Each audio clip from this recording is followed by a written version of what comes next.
Sorry, से again question. Okay, और बताइए.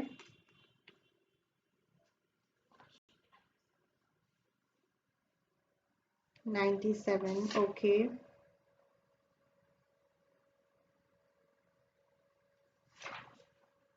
और बताइए.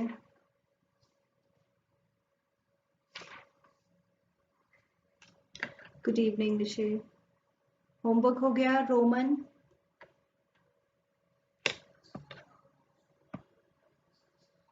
ओके, 56 देखते हैं क्या है. क्वेश्चन 56 देख रहे हैं. Calculate proprietary ratio if total assets to debt ratio is 2:1. तो total assets to debt ratio 2:1 है. डेट है 5 लाख. तो टोटल एसेट्स आ जाएंगे यहां से 10 लाख.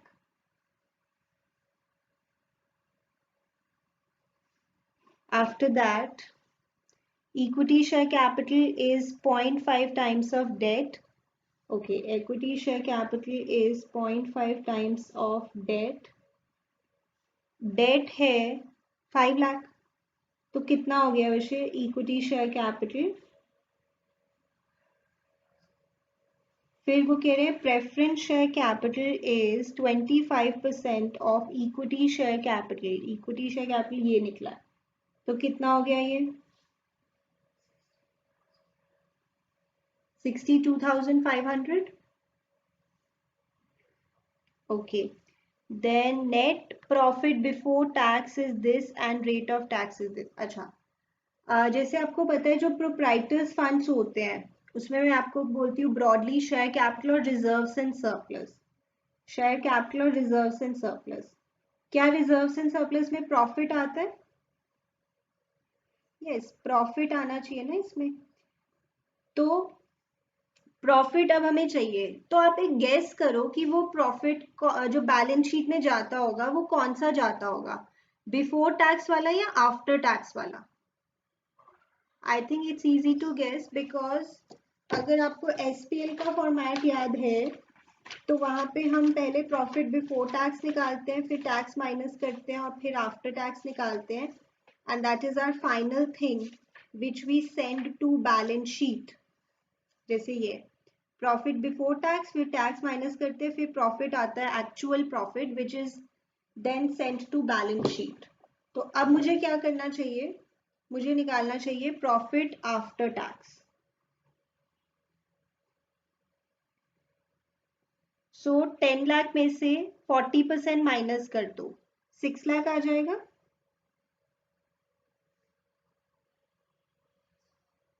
$10 minus 40% of 10 lakh. तो अब मेरा जो प्रोप्राइटर्स फंड्स होंगे, share capital plus reserves and surplus, दोनों शेयर कैपिटल ऐड करो और प्रॉफिट ऐड करो, that will give me proprietors funds. How much is that?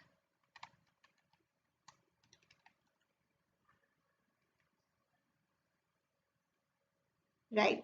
और मेरा जो फॉर्मूला है रेशो का, proprietary ratio is proprietors funds upon total assets. यही है आंसर. राइट. proprietors funds में this plus this plus this, equity share capital plus preference share capital plus profit divided by total assets. ये ratio मैंने आपको बताया हुआ है percentage में भी निकल सकती है या इस टू 1 करके भी निकल सकती है, तो आप कैसे भी निकाल सकते हैं. बताइए, बात समझ में आती है एवरीवन? यस सेजुल? Yes, ma'am. समृद्धि? Yes, ma'am. Yes, ma'am. और चलो नेक्स्ट डाउट है 97.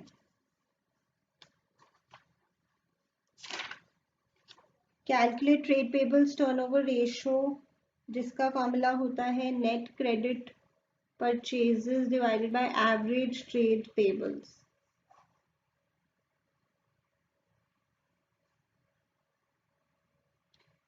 तो मुझे दिया हुआ है यहाँ पे परचेजेस और कैश परचेजेस और परचेजेस रिटर्न, तो मुझे चाहिए क्रेडिट परचेजेस। तो I think this is easy to understand. Purchases में से आप पहले तो परचेजेस रिटर्न माइनस कर दो ताकि नेट परचेजेस आ जाए, फिर कैश परचेजेस माइनस कर दो ताकि क्रेडिट परचेजेस आ जाए। तो बताओ how much is your net credit purchase?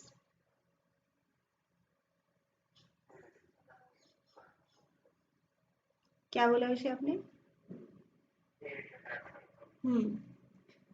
Okay, तो फिर से समझ लो इफ यू डोंट अंडरस्टैंड, ये होती है नेट क्रेडिट परचेजेस। नेट मतलब इसमें से परचेजेस रिटर्न भी माइनस करोगे, मतलब ये फाइंड करने के लिए, और कैश परचेजेस भी माइनस करोगे। तो परचेजेस में से हमने परचेजेस रिटर्न भी माइनस किया और कैश परचेजेस भी माइनस किया। ओके, अब एवरेज ट्रेड पेबल्स तो मैंने आपको बताया हुआ है, ओपनिंग, दोनों के ओपनिंग ले लो, क्रेडिटर्स प्लस बिल्स पेबल, दोनों का क्लोजिंग ले लो अपॉन 2। इससे बताइए आंसर आता है आपका?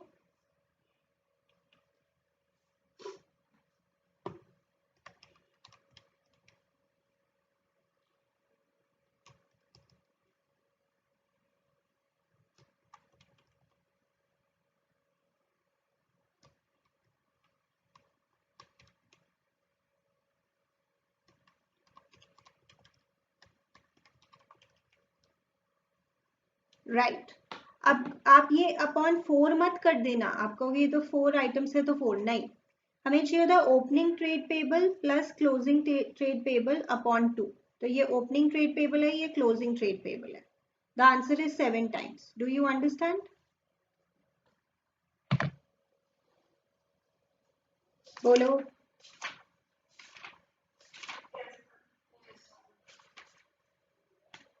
चलिए, सो वैसे कल जाते जाते मैंने इंट्रोड्यूस की थी net profit ratio, that was simply net profit upon RFO into 100।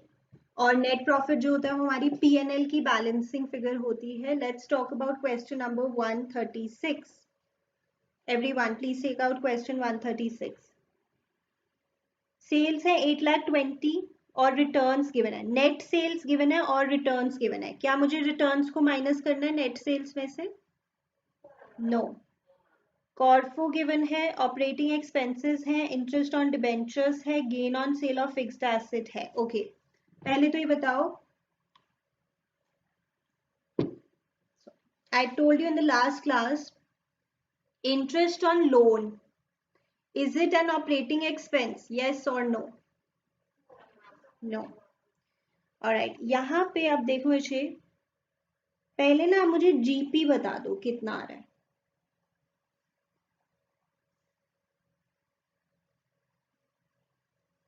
Simple है, 3 लाख इज योर जीपी। अब देखो, अगर मैं आपको पीएनएल बना के दिखाऊं, यहाँ पे जैसे जीपी आता है, यहाँ पे इनकम्स आती हैं, जैसे gain on sale of fixed asset क्या यहाँ पे आता है? व्हाट डज योर नॉलेज से?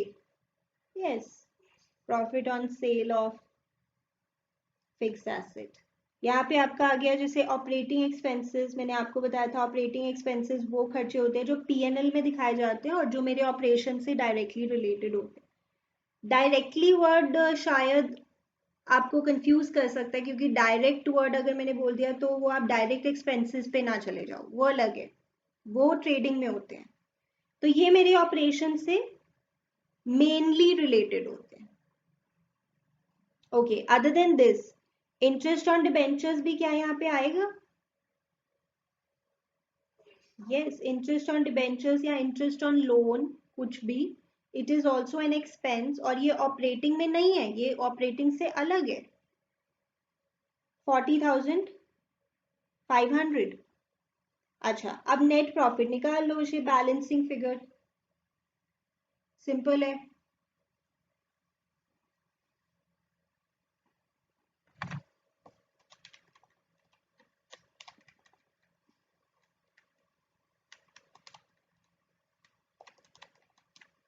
कितना आएगा नेट प्रॉफिट?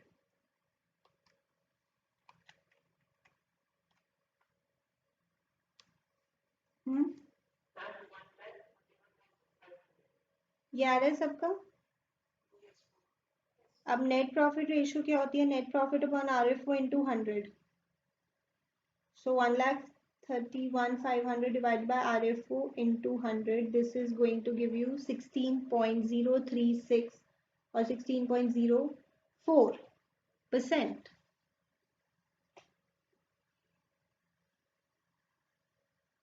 अब पेपर में कैसे लिखोगे? पेपर में ऐसे P&L का छोटा सा फॉर्मेट थोड़ी बना के आओगे, that does not look nice. क्योंकि ऑल्सो बिकॉज ये अभी आपका कंपनी के केस में P&L तो होता ही नहीं, SPL होता है।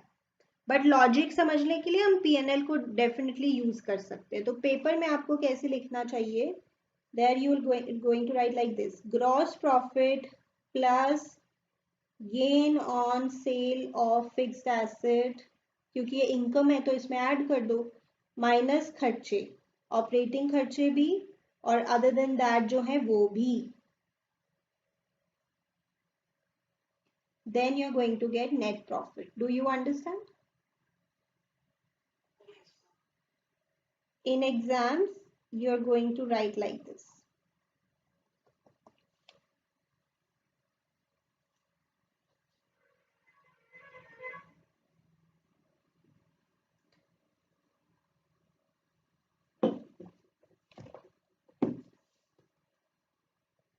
बात समझ में आती है?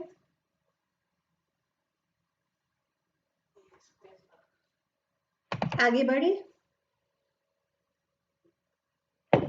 एवरीवन? चलो 137 पे आ जाओ। Revenue from operation, gross profit 25%. If we do not know GP is a percentage of what, then you know GP is a percentage of RFO if nothing else is written. Operating ratio is 90%. Okay. Imagine कर लेते हैं कि mind से क्या निकालना होगा with the help of this operating ratio. Okay, समझ में आ रहा है कैसे करना है? आपको भी समझ में आएगा बट विद प्रैक्टिस। तो RFO है 4 लाख, 4 लाख का 25%, तो कॉर्फो आ जाएगा हाउ मच? कोई बच्चा मुझे बता सकता है ऑपरेटिंग रेशियो से हम क्या फाइंड आउट करेंगे? यस, अब आप कहोगे ऑपरेटिंग एक्सपेंसेस क्यों चाहिए, अभी पता लगेगा। सो ऑपरेटिंग रेशियो का फॉर्मूला हमने कल सीखा था, कॉर्फो plus operating expenses divided by RFO into 100। ये है 90%। सो यहाँ तो यहाँ पे लिखोगे 90 अपॉन 100, यहाँ पे सिर्फ 90 रहने दो और यहाँ पे 100 लिख दो। 3 lakh plus operating expenses divided by RFO, that is 4 lakh into 100. Try to find out operating expenses. How much?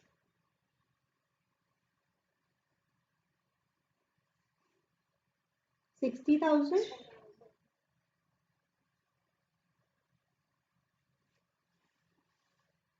Please find till here.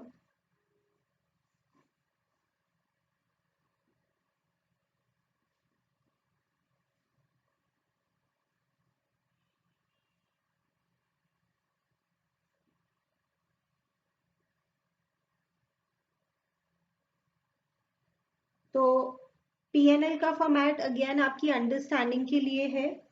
GP होता है, यहाँ पे कुछ ऑपरेटिंग इनकम होती है। ऑपरेटिंग इनकम होती हैं जैसे डिस्काउंट रिसीव्ड, कमीशन रिसीव्ड, आपको पता लगेगा बच्चे कैश फ्लो चैप्टर में ज्यादा पता लगेगा। नॉन ऑपरेटिंग इनकम्स होती हैं जैसे डिविडेंड रिसीव्ड, और यहाँ पे होते हैं ऑपरेटिंग एक्सपेंसेस और क्या होते हैं? नॉन ऑपरेटिंग एक्सपेंस, और फिर आ जाता है नेट प्रॉफिट। ठीक है, अब देखो क्वेश्चन में क्या क्या गिवन है। एक तो हमारे पास GP है, 1 लाख। ऑपरेटिंग इनकम नहीं है और नॉन ऑपरेटिंग इनकम है 22,000। ऑपरेटिंग एक्सपेंसेस ये हमने फाइंड आउट किए 60 और नॉन ऑपरेटिंग एक्सपेंसेस है 2000। तो please tell me what is balancing figure of net profit.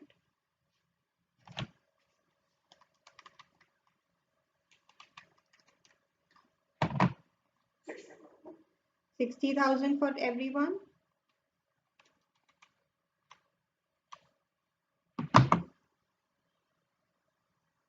For exam presentation, you are going to write gross profit plus non-operating income minus operating expenses minus non-operating expenses is equal to net profit.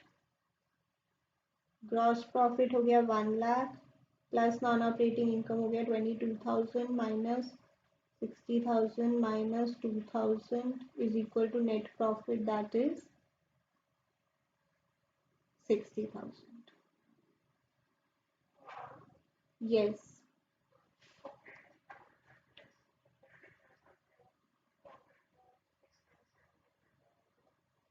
Yes अभी आज की class का ही topic है कि operating profit जो होता है वो सिर्फ ऑपरेटिंग इनकम और ऑपरेटिंग एक्सपेंसेस को लेकर बना होता है। तो in short I have to tell you, ये जो ग्रॉस प्रॉफिट होता है ये तो वैसी फैक्ट्री का प्रॉफिट है। इसमें जब हम ऑपरेटिंग इनकम ऐड कर देते हैं और ऑपरेटिंग खर्चे माइनस करते हैं, that's it.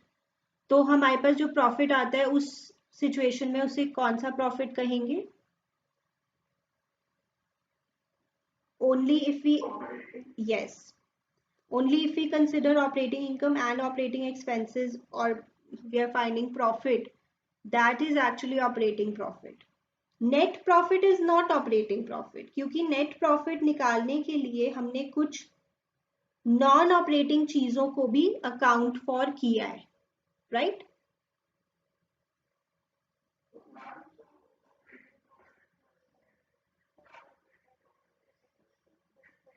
Yes you can say that, you can say that. आज की क्लास का टॉपिक है ये। हाँ जी,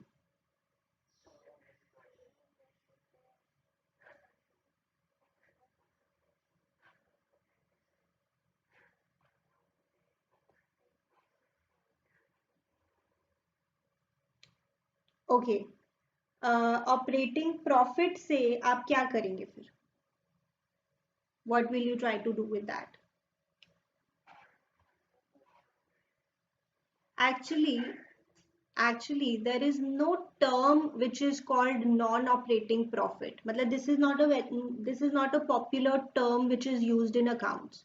There is either gross profit, operating profit or net profit.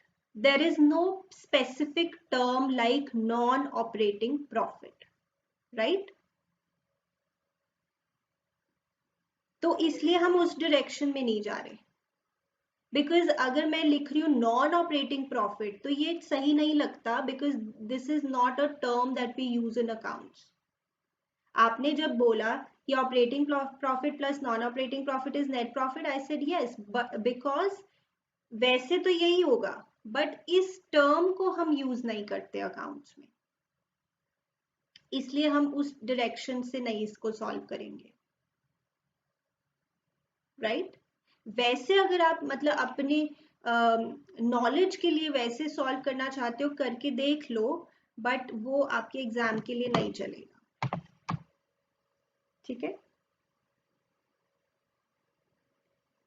Okay, तो रेशो आ जाती है यहाँ पे 60,000 डिवाइडेड बाय RFO into 100, 15%।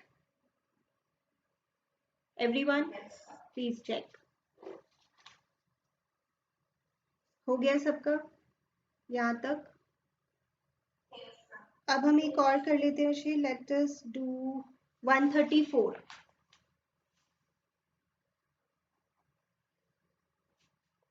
तो RFO के लिए हम क्या करेंगे? As per the question, cash sales plus credit sales minus sales return.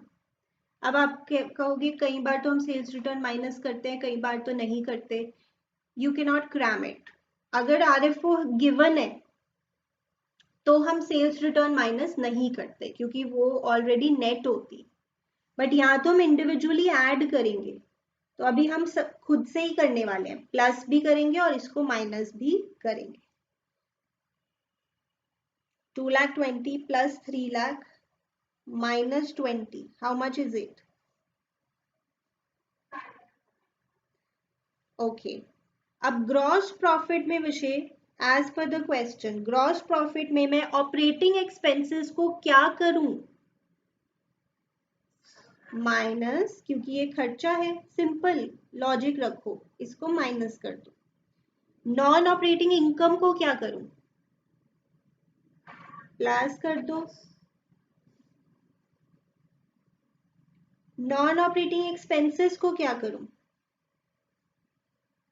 Minus, and this will give you, yes, that's what you need for your ratio. Gross profit है 1,00,000 minus operating expenses 25,000 plus non-operating income 30,000 minus non-operating expenses, कितना आ रहा है net profit? 1,00,000 ही आ रहे हैं। तो चलो अब ratio find out कर लेते हैं।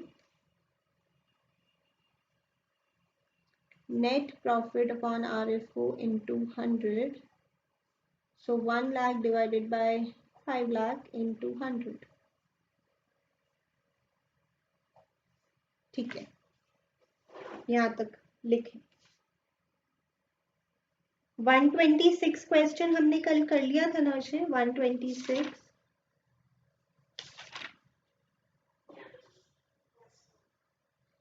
ठीक है।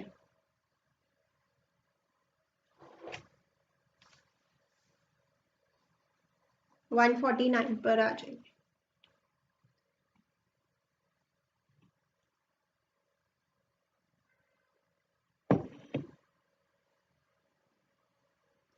वन 149 में कह रहे हैं कि ग्रॉस प्रॉफिट रेशियो निकालो और नेट प्रॉफिट रेशियो भी निकालो।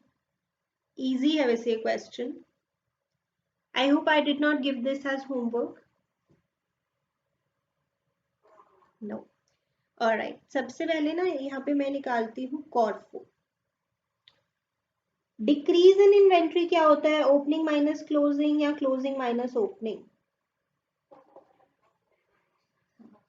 क्योंकि इन्वेंट्री कम हो रही है यानी पहले ज्यादा थी, यानी ओपनिंग इन्वेंट्री की वैल्यू ग्रेटर थी, so opening inventory minus closing inventory. This is already given to you as 15,000। अब कॉर्फो में opening inventory plus net purchases, तो नेट परचेजेस के लिए परचेजेस में से क्या माइनस करेंगे? Return outwards plus direct expenses like what in this question? Yes, salary भी ले लें? No, wages ही लेंगे, वो direct expense होता है। Minus closing inventory. अब ओपनिंग माइनस क्लोजिंग तो आपको पहले ही दिया हुआ है 15,000 प्लस परचेजेस में से माइनस कर दो रिटर्न आउटवर्ड, सो 1,05,000 में से माइनस कर दो 5,000, कैरेज इनवर्ड्स 4,000, वेजेस 18,000। कितना आता है ये आपका कॉर्फो?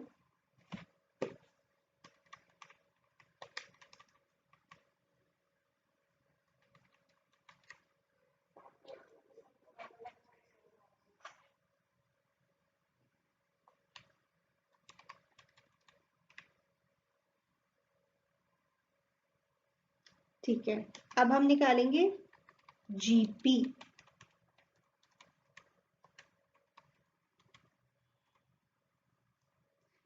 GP would be RFO minus CORFO, so that is 2,50,000 minus 1,37,000. How much?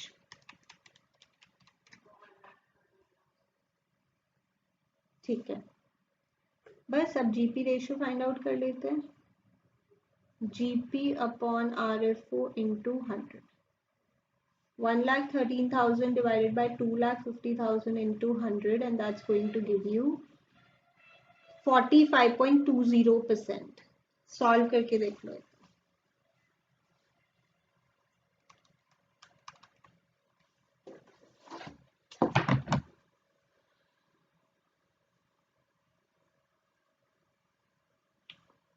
Is it? Yes.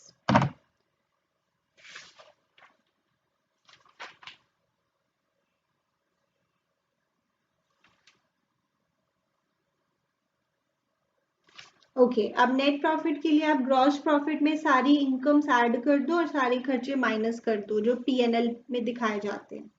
तो I can only see one expense and that is, बस, और कुछ मुझे इनकम भी नहीं दिख रही जो पीएनएल में जाती है, ना कोई और खर्चे दिख रहे हैं जो पीएनएल में जाते हैं। सो try to find out the net profit ratio also like this. Ratio 83 के अकॉर्डिंग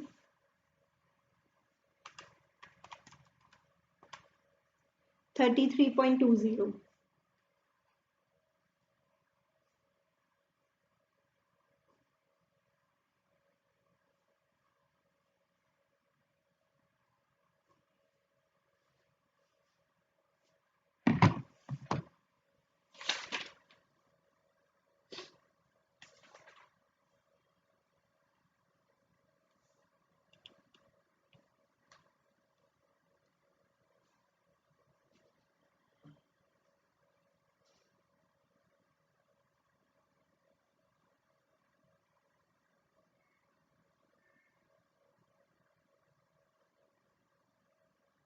बात समझ में आती है?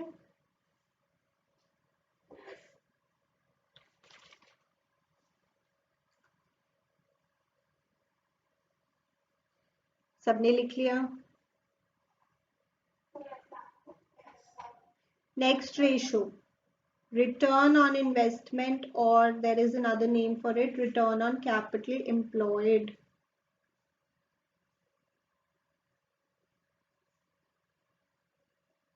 ये रेशो आप बिजनेस स्टडीज में भी पढ़ते हैं in chapter 1 of your second book. So ये रेशो बताती है सिंपली आपने कितने पैसे कमाए आउट ऑफ कितने पैसे लगाए, कमाए डिवाइड बाय लगाए इनटू 100, परसेंट में आपको रिटर्न मिलता है।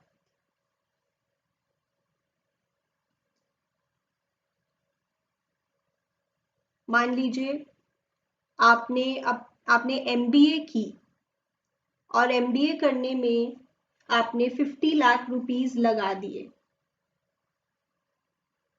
एंड अब आपको जो जॉब मिली है आफ्टर डूइंग एमबीए उसमें आपको पर एनम 10 लाख रुपीस मिलते हैं।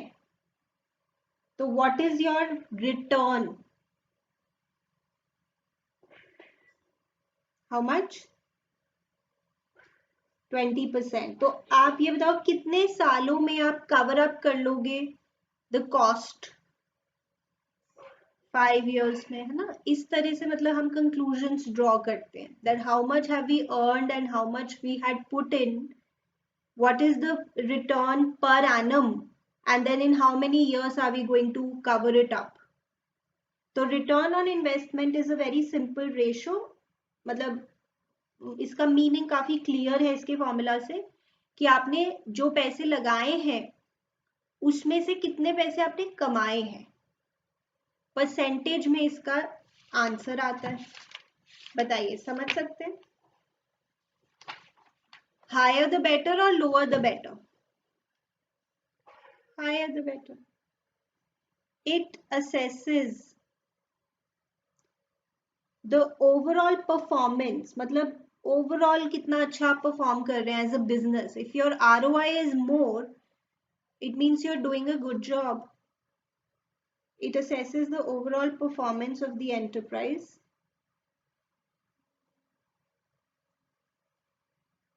कितने अच्छे से आप अपने रिसोर्सेज को यूज करते हैं. It measures how efficiently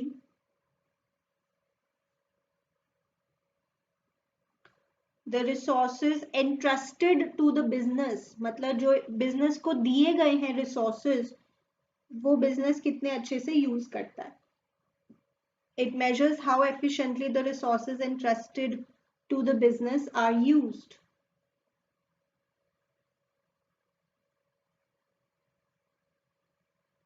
proper formula क्या हो गया? जो पैसे आपने कमाए हैं that is called profit before interest, tax and dividend.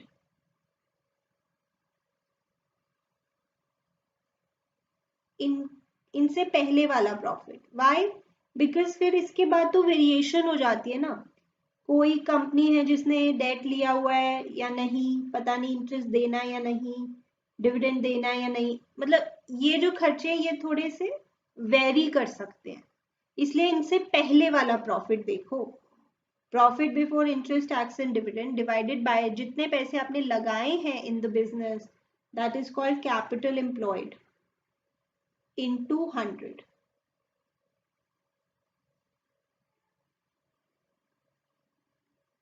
Okay.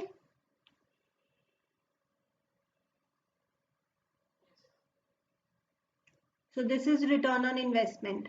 Business studies में आप इसका एक बेसिक फॉर्मूला पढ़ते हो, EBIT upon total investment into 100. है तो ये भी वही, profit before interest, tax and dividend divided by capital employed into 100. This ratio is also called return on capital employed.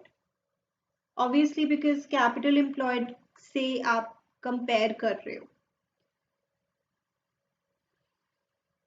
Clear? Everyone written?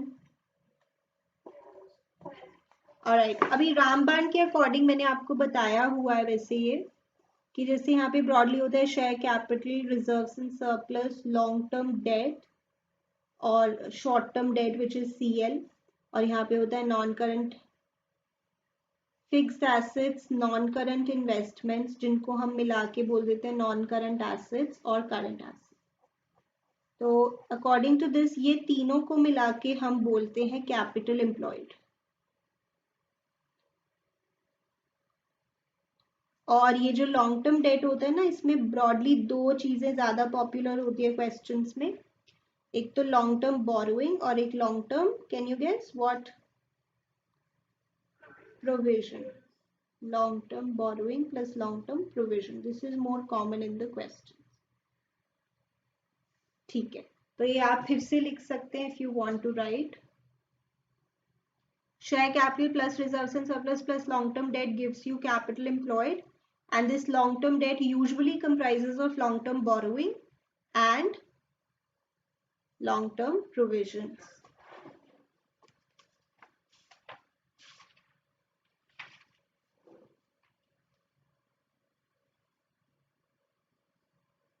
यहाँ तक बात समझ में आती है?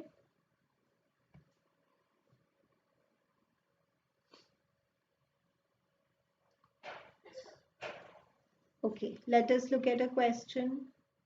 138 क्वेश्चन तो बिल्कुल आराम से हो जाएगा हमारा. ROI फाइंड करना है. Profit before interest and tax divided by capital employed into 100.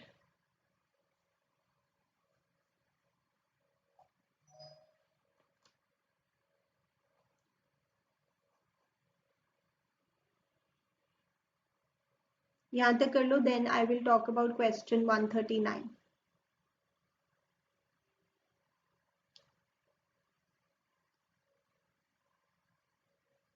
लिख लिया?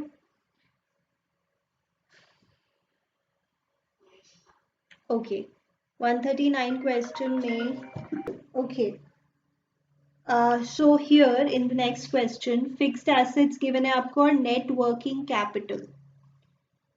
अभी नेट वर्किंग कैपिटल का क्या करना है? यहाँ पे होता है CA और यहाँ पे होता है CL. क्या यहाँ पे तीन चीजों को मिला के कैपिटल एम्प्लॉयड बोल सकते हैं? So can I say capital employed plus CL, क्योंकि इस साइड का टोटल इस साइड के टोटल के बराबर होता है, is FA plus CA, and if it goes to the other side तो ये बन जाएगा आपका CA minus CL working capital.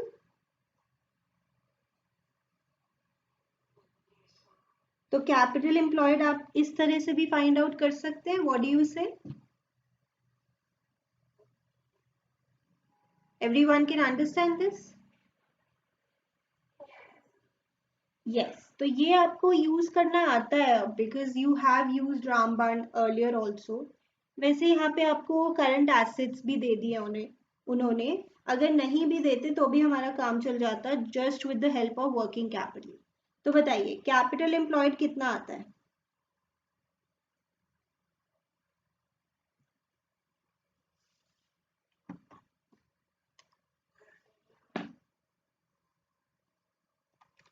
$30 lakh for everyone, बताओ। 10 lakh is net working capital. ठीक है, अब हम बस अपनी रेशियो फाइंड आउट कर देते हैं। ROI is profit before interest tax divided by capital employed into 100। Profit before interest and tax is 6 lakh, so 6 lakh divided by 30 lakh into 100, how much are we getting? 20%। ये वाला formula तरुण आप समझ सकते हो? Can you understand this?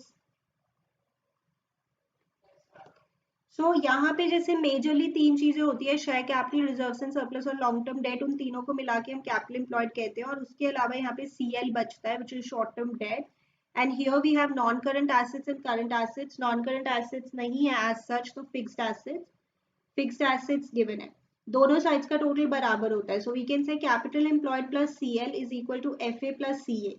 CL को उधर ले जाओ तो ये आ जाएगा FA plus working capital, fixed asset plus working capital, you will get working capital, you will get capital employed।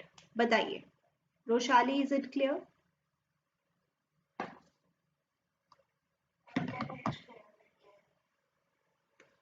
So this is the format of balance sheet जो हमने पहले सीखा था।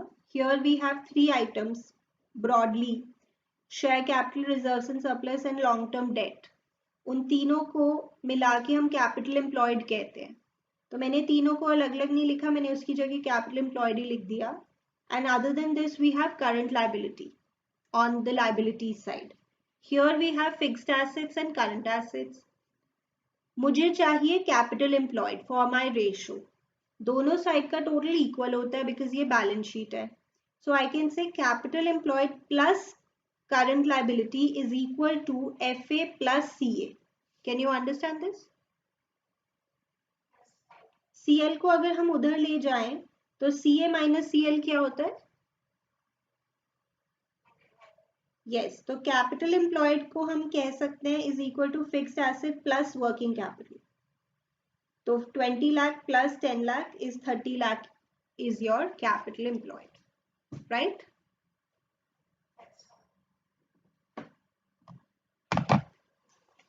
ओके, नेक्स्ट कुछ मैं आपको होमवर्क भी दूंगी। We can talk about 140, question number 140 देखो। रिटर्न ऑन इन्वेस्टमेंट फाइंड करना है। फॉर्मूला हमें पता है, profit before interest tax and dividend. पहले वैसे इंटरेस्ट दिया जाता है, फिर टैक्स, और उसके बाद में क्या पे किया जाता है? क्योंकि डिविडेंड शेयर होल्डर्स को मिलता है और ये बिल्कुल एंड में दिया जाता है। एज अ कंपनी पहले आप इंटरेस्ट दोगे, फिर टैक्स दोगे, फिर डिविडेंड दोगे। इसके बारे में आप ज्यादा सीखते हो बिजनेस स्टडीज में। Okay, so what do we have here? मेरे पास न्यूमरेटर तो है, डिनोमिनेटर के लिए सिंपल है। According to the question what should I add to get capital employed? बोलो। shareholders funds. Shareholders funds is actually a combination of, yes, और इसके अलावा बस लॉन्ग टर्म डेट और ले लो, तीनों को ऐड करो कैपिटल एम्प्लॉयड आ जाएगा। अब तीनों को तो जरूरत नहीं है क्योंकि ये दोनों का तो वैसे ही दिया हुआ आपको the combination that is share holders funds 4 lakh plus long term date 8 lakh into 100। अब बताइए कितना आता है answer.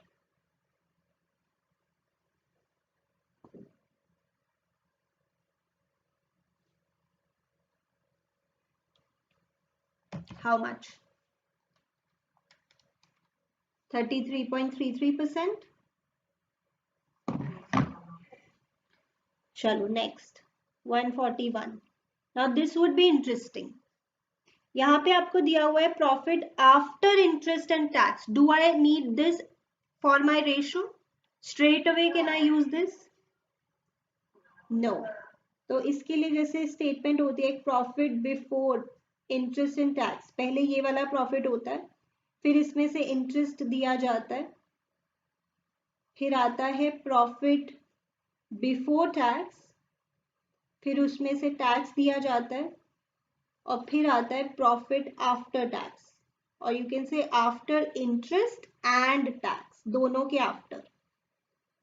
I have been given in this question this, but I need what? This. I will move up in the table. कैसे move करें देखते हैं। Current assets given है, करंट लाइबिलिटीज गिवन है, fixed assets, long term date, tax rate 20%। This is 20% of what? Yes, कुछ बच्चे कह देते हैं 1 lakh, but that's wrong. Profit before tax में से टैक्स दिया जाता है, तो ये अगर x है so this would B 20% of x, that is profit before tax में से यू विल गिव टैक्स। तो कितना आएगा आपका x?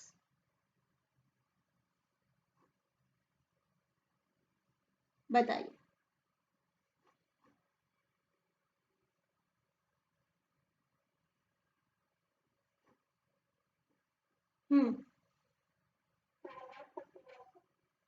Is it 12 lakh? 12 lakh तो नहीं, 1 लाख था नहीं? 1,02,000, I mean 1,25,000। Yeah. How much is it? 1 lakh, 10 lakh divided by 1,25,000, right? All right. ये आ गया 1,25,000. Now moving further up in the table. Interest कैसे आएगा? 10% long term debt. तो 10% of 4 lakh. 40,000.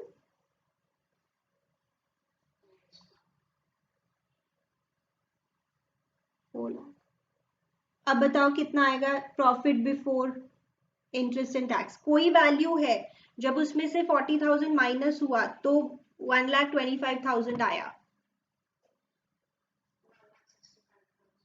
Yes, this is important for you to understand. ये समझ में आना चाहिए। क्लियर है?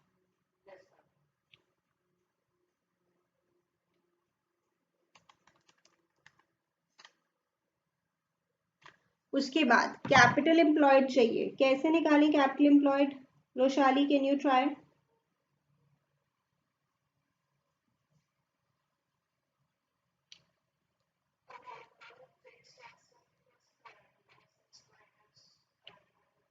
यस, अभी जो पिछले क्वेश्चन में हमने एक फॉर्मूला सॉर्ट ऑफ डिराइव किया था, fixed assets plus current assets minus current liabilities. तो fixed assets are 6 lakh plus current assets 4 lakh minus CL 2 lakh. ये कितना आता है? 8।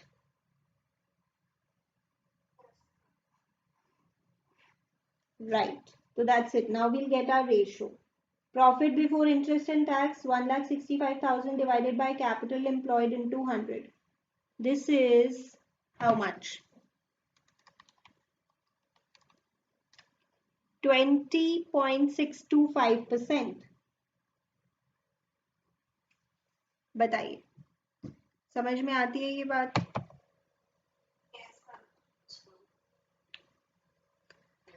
Who will explain this to me कि ये 1,65,000 कैसे आया? I will ask. रोमन आप बताइए, how did we get this 1,65,000?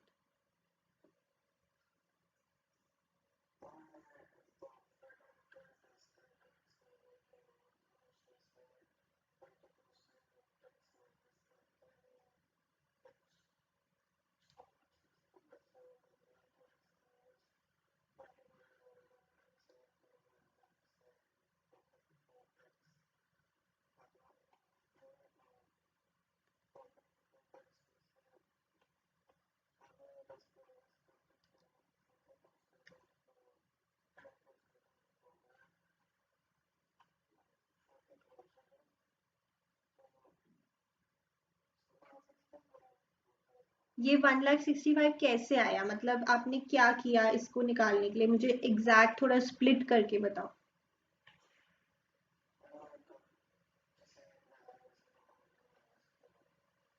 हम्म हम्म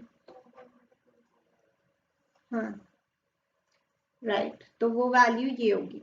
इन दोनों को ऐड करके भी देख सकते हो। My next question to you is, ये जो 20% था टैक्स, ये मैंने 1,00,000 का क्यों नहीं फाइंड आउट किया? सीधा लिख देते 20,000।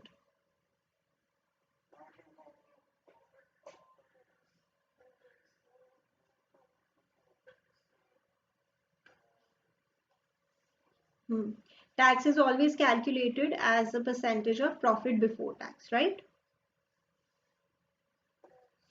और अब यहाँ पे ना जैसे लॉन्ग टर्म डेट भी दिया हुआ है 4,00,000 का। अब कुछ बच्चे यहाँ पे जबरदस्ती कहेंगे कि हम तो लॉन्ग टर्म डेट को भी प्लस करेंगे, ऐसा नहीं कर सकते।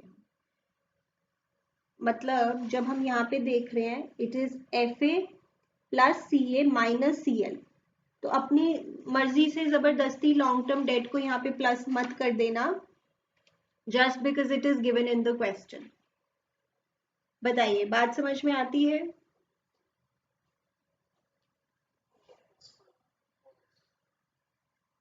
राइट।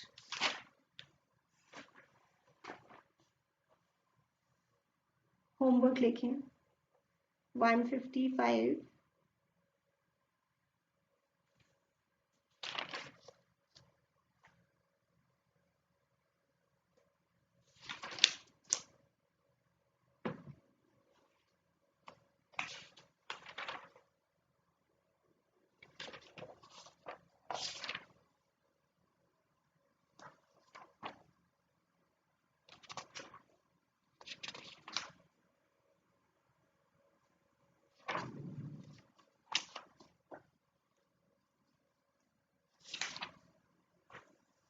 स्कैनर में से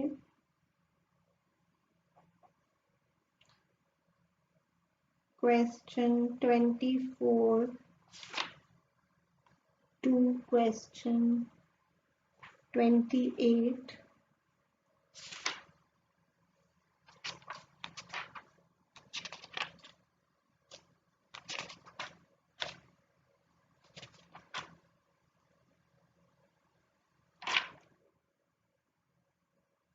and question 1 to question 5. Please write down the homework. Can we do this?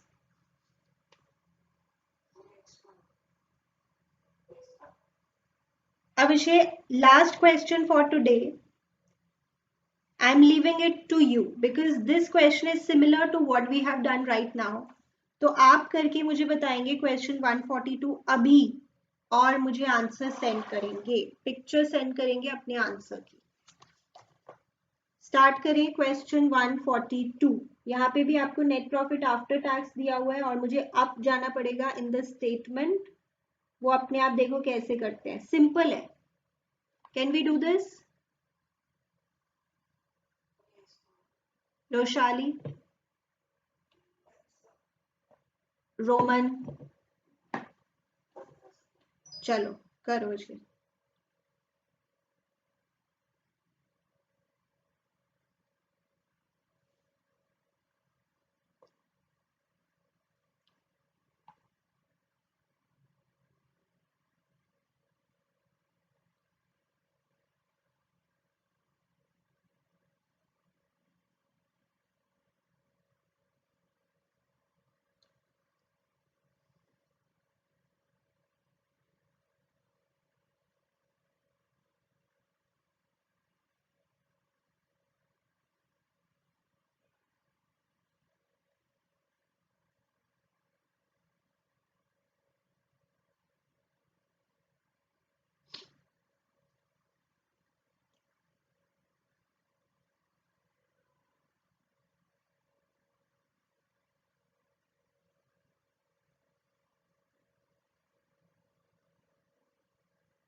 Yes, waiting for your answer.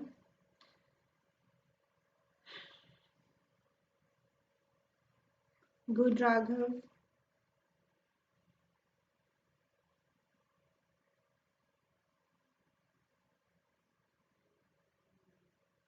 Good, Sarah.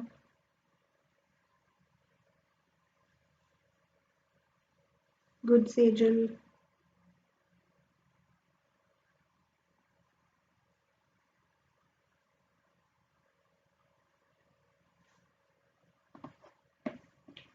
बाकी बच्चे भी सेंड करें अपने आंसर्स.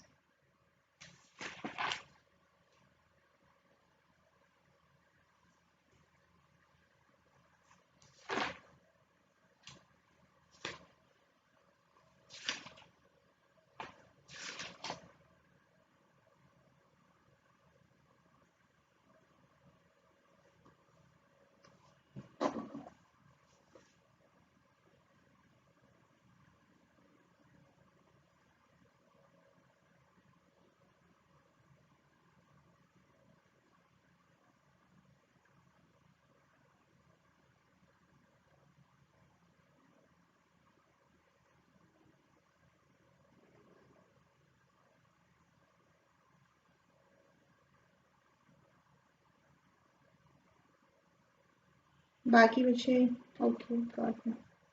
गुड, समृद्धि.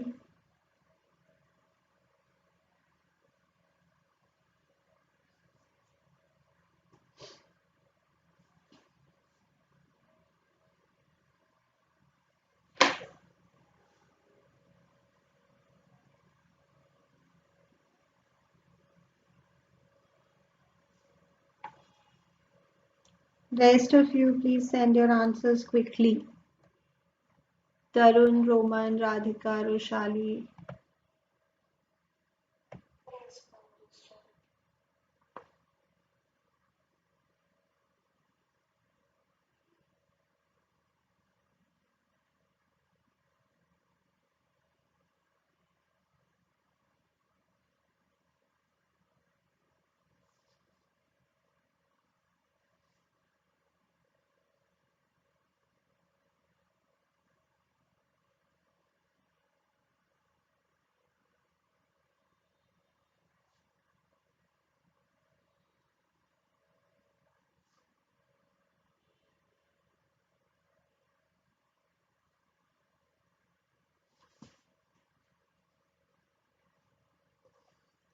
जिनका हो गया उसे they may leave the class and note down the homework and then you may leave. Scanner.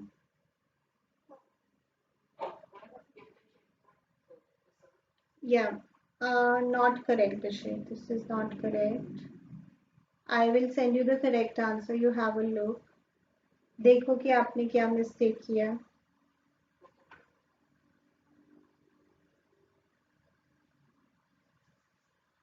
Roman, waiting for your answer.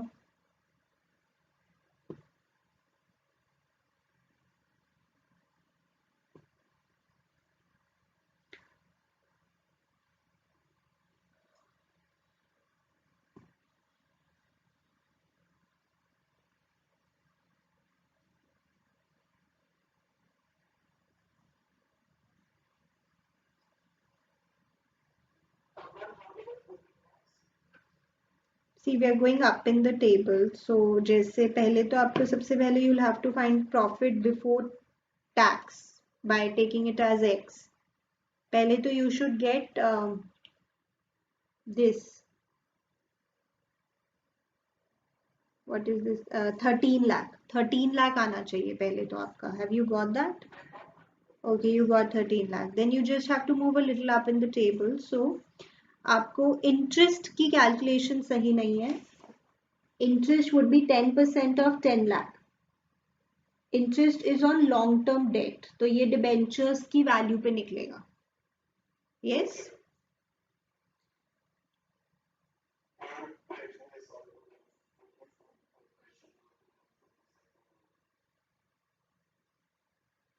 141 तो हमने कर ही लिया था विषय. Then why did you do that again? 144 I have not taught you these type of questions. Roman आपकी calculation सही है, but आपके जो फाइनल रेशियो का आंसर है, you have taken by mistake 6,50,000 as net profit before interest and tax, but that is 14 lakh. इसी के लिए तो हमने वो टेबल बनाया. तो 14 lakh divided by 28 lakh, 50% is the answer. Roshali, waiting for your answer. Atharv, आप भी.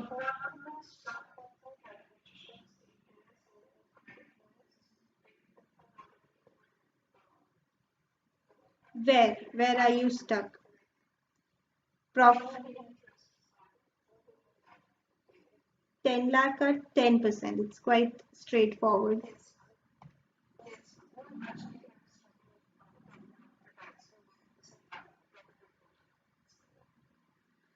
Right, Radhika, your answer is correct. Roman, आपको पता लग गया अपनी mistake, you may leave. And Radhika, you may leave. तरुण बशे, आपको पता लग गया, आपने एक स्टेप में एरर किया इंटरेस्ट में. हाँ, वो फिक्स एसेट्स की वैल्यू वो कॉस्ट पे है, उसमें से डेप्रिसिएशन माइनस करके you will take the value. Atharva, you will solve this question and send me the answer. And Roshali as well. So Roshali and Atharv have to send me their answers within 5 minutes. चलिए, और homework note कीजिए.